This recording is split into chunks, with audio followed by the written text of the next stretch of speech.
Shooters. I'm Marty. And I'm Aaron. And we're with Shooting Stuff Australia. And today we are pleased to bring you some very exclusive rifles to have a look at from Rigby. Thanks to QGE and Pro Tactical. We thought we'd give you a bit of a look at these. Now before we handle these, you've got to put gloves on because the starting price for this first one we'll show you is around the 50 grand mark. And these are obviously aimed at the very high end of the market, not our usual video, of course. Yep. Yeah, you both don't know if you can see it on camera, but you can pretty much see a reflection in the walnut there. Yeah, the gloss on that walnut. Look, well, it's not even walnut. Is it's it? No, it's something more expensive than walnut. Oh. But it basically looks like you could jump in and swim around in it. It's very, very deep looking. If you're asking what you get for 50 grand, you're getting a very, very well finished rifle. Minus the scope. Minus the scope, yeah. The scope's another. It's a Leica scope, so that's another, three and a half grand on top of that. Yeah, this one's in 416 Rigby. Yeah, which is obviously a big game hunting cartridge. Built very solidly, very well. Like it's not even machining; it's handmade. Like the detail on these is just phenomenal. Yeah, you'd never break these things. Well, I wouldn't break it because this is the first time I've ever picked one up, and it'll probably be the last time I ever pick one up. So that's why I won't break one. no ceiling fans or anything. This is beyond beautiful. The finish on this is, you just can't beat it. Yeah, every piece of steel on this thing is engraved somewhere. All the lettering, the serial numbers is all gold inlaid. Yeah. There's gold on the grip cap down the bottom here. We'll have some pictures. We'll pop up here somewhere. Engraving on the bottom of the magazine there, with the elephant on there. It's just beautiful. These are the nicest guns I've ever seen. That's really a work of art. Absolutely beautiful rifle. Quite heavy. It is, but you need it. Yeah, you don't. Yeah, you need that weight with 416 Rigby. It kicks a bit. So if you're looking to take down any of the big five, that is definitely a rifle you'll want to use. Yeah, it's about 3 times the weight of your standard sort of Remington. Yeah. But just the feel of it, just the grip, everything. Right size for the hand, it just feels so good. Length of pull is absolutely nothing whatsoever. Oddly, when I pick that up, I feel like I'm better than everyone else too. Yeah. I feel like I'm just... Exactly. I better put it down before I get the stench of poor person onto it. That's it. Cool, that is phenomenal. So that one there, the actual model on that one is the Big Game Deluxe. Starting price on those is about 50 grand. So for a little bit less than my Ranger. Yeah. But if you've got the money, beautiful. Whether you're going to actually use it for hunting, and the guys that do buy these do use them for hunting. They generally tend not to be safe queens. But if you are into collectibles, I'm sure the value certainly wouldn't go down on one of these. If you were to buy one as an investment, keep it in the safe and rub it with a nappy every now and then, it'd be another good thing to do with it. Right, definitely always hold their value and just go up and up and up. Absolutely, that's for sure. Yeah, absolutely beautiful rifle. It's probably the only rifles you never look at and you'll never find a fault with them, ever. Yeah. Nothing. The only fault with it is I don't own it. They're all handcrafted, no machines, everything's done by hand, built by hand, engraved, the whole 9 yards. Just phenomenal. Let's move on to the next one. This is Rigby's Big Game Deluxe. So this is like the poverty pack version of the previous rifle. Again, chambered in 416 Rigby. This is the poor person model. Oh, it's definitely the Holden Commodores of guns. This is the Savage Axis of Rigby's. Yeah. There's the starting price on this one's a bit more affordable at just a touch under 21,000. What makes this one different to the other? There's no engraving on the grip cap or the magazine. There's no gold inlay on any of the metal parts. This is your bare bones rifle. Yeah. Again, Still nicer than anything else I've held, bar the previous one. And owned. The sights on these are just beautiful as well. Yeah, the iron sights are really good. So easy to pick up. Just so Now, quick and easy. I've never shot any African big game, but from what I understand, probably needs to be cocked before you can engage it. Oh yeah, we're going to do it. But I understand that most of the time when they shoot elephants and rhinos and things like that, they're not from long range anyway. They tend to be inside 100 yards. So yeah, you know, iron sights are obviously more than enough. Yeah, these 416 Rigby certainly does the job. Yeah. So yeah, another beautiful Rigby, and just the fit to finish. It's worth mentioning on these. The fit to finish on these rifles is like nothing I have ever seen. It's you can't just fault anything. There's not a chip, a knock, a bit of timber out of place.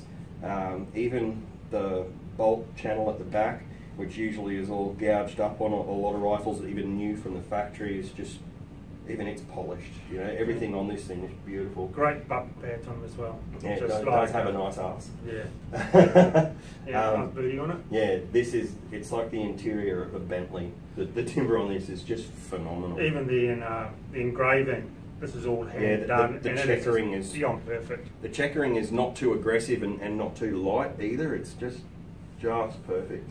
Yeah. Again, once again, a pretty heavy gun, but you're going to need it when you're firing the 416. Yeah, it is. So yeah, another high-end Rigby there. Let's have a look at the next one in the lineup. This is an original 1930s Rigby, chambered in was it 375 H&H. So this is the rifle that the previous one is built to look like. And just looking at this, you'd think it'd be brand new straight out of the box. Yeah, it's been obviously very well looked after. And it has been used. It's second hand, it has been used, it has popped many a African animal, I would imagine. It's got ivory sights, ivory inlay in the sights, the bluing and everything in it's in really good nick. This gun, like when you see a gun that's been around since the 1930s, I think probably the most common thing you'd see would be like an old Enfield or something like this. This obviously hasn't been dragged through the mud or obstacle courses or fought the Germans or anything like that, but it's just in excellent condition.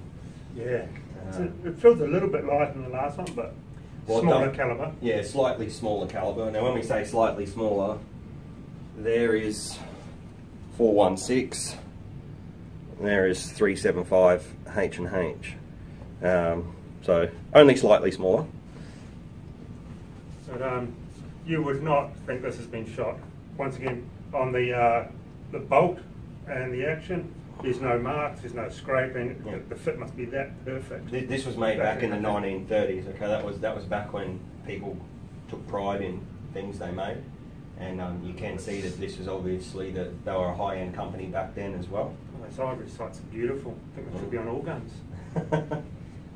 So that's so again easy. Really nice rifle, and good to see one with a bit of history to it too. Yeah. So if you're in the market, being second hand, obviously this will go for slightly less than the brand new ones. And to be honest, I'd rather one with a bit of history to it. Yes, definitely. I'd definitely be going this. You know this one's probably travelled. It's probably shot things all over the world, and it's been around certainly a lot longer than any of us. Yeah. So yeah, another beautiful Rigby there. The really flash stuff. We're not even going to touch this one. This one is a mid-30s build rising pipe, chambered in 7x65 rimmed, which is an old school big game cartridge, European obviously. This one's second hand? Yep, it's on loan from the owner. If you want to buy a new one of these, the waiting list is five years for one of these. And again, all built by hand. It's a double rifle, and where it breaks, once it's closed, you can't see the seam. The finish is that tight, and it's all done by hand. And the engraving on that is just amazing. Beautiful. Amazing. And it's all hand engraved, so just how they do it, just beyond me. Now, if you want to pick yourselves up one of these new from the factory, just pop down with your 100 grand deposit, and then when it's ready in 5 years' time, pay the remaining 99. You got one. and it's all yours. So the new price on one of these is about 200 grand. Obviously, again, aimed at that high end of the market. I don't want to get too close to it because I don't want to breathe on it. But you can see there being a double rifle, it's got the double trigger. Every piece of metal on this thing, bar the barrels, is engraved by hand. We'll get some close-up pictures and put them up on the screen, but this is just a beautiful example of a handmade rifle. Even the iron sights here just look amazing. Yeah, yeah. And this obviously gets used because it's been fitted with an optic. So I mean, it's obviously had some use. It's not. It might be a safe queen now. I'm not sure, but it's obviously had some use in its life. Once again, even though it's been used, there's not one imperfection on it. It hasn't been dinged. Nothing. Really, really nice rifle. It looks like right out of the factory. Yeah, and again, built in the 1930s. And it's an interesting calibre as well. Yeah, I've never heard of 7x65 rim before. It's obviously a. We don't have any here to show you. But if it's big enough to stop an elephant, obviously it's going to be quite a big round. Yeah. So I believe we've got another older one to take a look at, so we'll get that one up here as well. Yeah, this one was built in 1885, which is 131 years ago. Still gets fired to this day. It's definitely not a safe queen. This one actually sees regular use. Open sights only. It's a rising bite, just like the last one. Obviously a lot older. And again, still looks brand new. I mean, you can tell it's aged, but again, the fit and finish on this thing is just a work of art. Just see the butt pad. It's all steel, engraved, checkered steel butt pad, and it's fit like you just want to believe. Just never seen anything like it. How it's fit together. When you open it up, we'll take some pictures of the top area here where it locks together. Yeah, and a little pin comes up automatically and just locks everything in. I've never seen that before, ever. And anyone that owns a double barrel shotgun will know what part we're talking about. It's obviously a double rifle. It works very similar. But yeah, where it goes together, you really can't see. It just looks like one piece, but when you break it open and it closes, a pin comes up and it just looks like one engraved piece. And no gaps, no nothing. Again, all made by hand. So the workmanship that went into these, even back as far back as 1885, was just beautiful. These are really, really well-made piece of history there. I'd love to. It's hard to even put a price on something like this. Yeah, you wouldn't put a price on something like that. So it's just Thank you very much to QGE and Pro Tactical for and Rigby for letting us come in and take a look at these and show them to you guys. Let's take them out in the paddock and shoot some cans. Butane canisters. All right, thank you very much.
That was cool.